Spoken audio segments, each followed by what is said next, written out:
Morning my dear students. आज मैं आपको क्लास 12 मैथ का लेसन 5.2 कंटिन्यूटी एंड डिफरेंशिएबिलिटी का क्वेश्चन नंबर 10 एक्सरसाइज का लेके आया हूं। क्या दिया है? Prove that the greatest integral function defined by the f(x) equal to x less than 0 less than x less than 3 is not differentiable at x equal to 1 and x equal to 2 पे। ठीक है, तो सबसे पहले एक चीज मैं आपको बता रहा हूं। जैसे मान लीजिए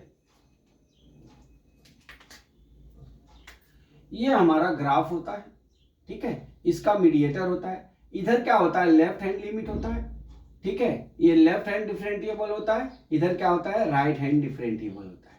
इधर क्या होती है? वैल्यू सब प्लस होती है, इधर वैल्यू क्या होती है? माइनस होती है। ठीक है, इतना तो कंफर्म है। अब देख लीजिए हम अपना कितने पे x is equal to 1 and x is equal to 2 पे हमको डिफरेंशिएबल है कि नहीं है वो ज्ञात करना है। तो इसमें दो केस बनेगा।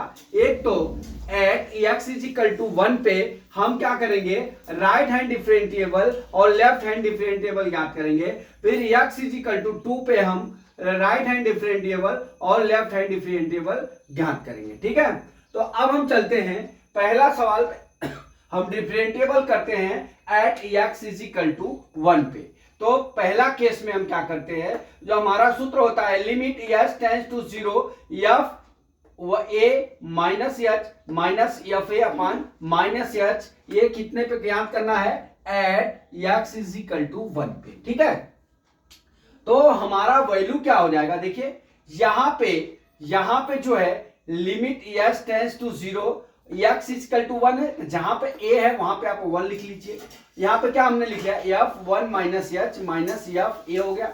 ठीक है, अब देख लीजिए एक की वैल्यू क्या किया है? 1 माइनस एच, और यहां पे 1 माइनस एच क्या होगा? जो एक है 1 माइनस एच, यहां पर एक से 1 माइनस एच का मतलब ये हुआ एक की वैल्यू 0 की तरफ।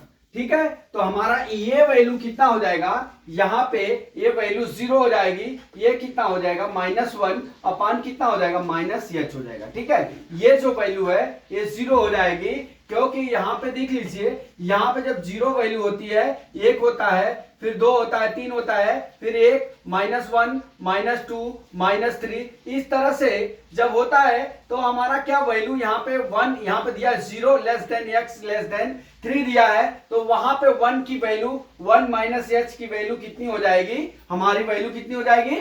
0 हो जाएगी। तो हमारा कितना हो जाएगा? 0 -1 upon minus H is equal to, यहां पे कितना हो जाएगा? -1 upon minus H. Limit h tends to 0 है, तो h की जगह हम 0 लिख लेते हैं। ठीक है, तो हमारे किसी भी एक संख्या में 0 का डिवाइडेशन करने पे उसका वैल्यू इंफिनिटिव होता है। ठीक है, अब यहां से हम चलते हैं पहले ही केस में राइट हैंड लिमिट निकाल लेते हैं at x is equal to 1 पे। तो हमारा फार्मूला होता है राइट हैंड डिफरेंशिएबल का limit h tends to 0 f a plus H minus F A upon H. अब जहां पे x है, जहां पे a है, वहां पे हम 1 लिख लेते हैं। हमने लिख लिया। अब देख लीजिए 1 प्लस एच पे भी वैल्यू हमारी कितनी होगी?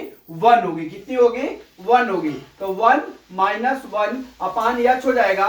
इसकी वैल्यू कितनी हो जाएगी? h टेंड्स टू 0 कितना हो गया? राइट हैंड डिफरेंशिएबल कितना हो गया? 0 हो गया। अब यहाँ पे देख लीजिए हमारा left hand differentiable right hand differentiable कितना हो गया? ये इंफिनिटिव आया, 0 आया, दोनों इक्वल नहीं है, तो आप लिखोगे f(x) is not differentiable at x is equal to 1 पे। ठीक है, अब दूसरा केस में आ जाइए। दूसरे केस में हमको क्या ज्ञात करना है?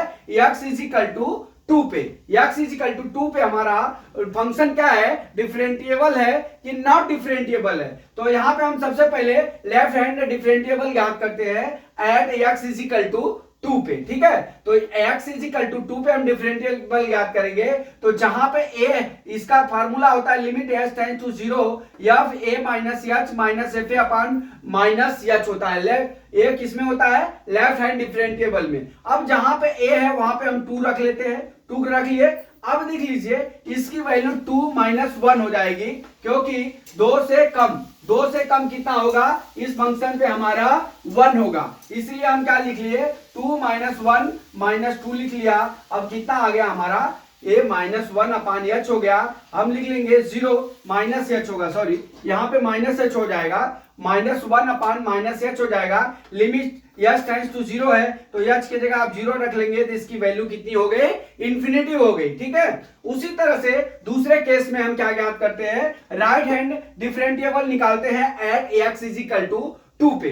तो हमारा क्या हो जाएगा, लिमिट h टेंड्स टू 0 हमारा फार्मूला होता है F A plus H minus F A divide by कितना होता है, h होता है। अब यहां से हम x इज इक्वल टू 2 पे ज्ञात करते हैं, तो जहां पे a है वहां पे हम 2 वैल्यू पुट कर लेते हैं। अब हमारा क्या आ जाएगा, इतना आ गया। अब देख लीजिए जो हमारा 2 प्लस h है उसकी भी वैल्यू कितनी आएगी, हमारी 2 आएगी। तो हम लिखेंगे 2 माइनस 2 अपान कितना हो गया, h। अब यहाँ पे क्या है, लिमिट h टेंड्स टू 0, तो हम जहां पे h है वहां पे 0 वैल्यू पुट कर दे देंगे और कितना आ जाएगा, हमारा राइट हैंड डिफरेंशिएबल कितना हो गया, 0 हो गया।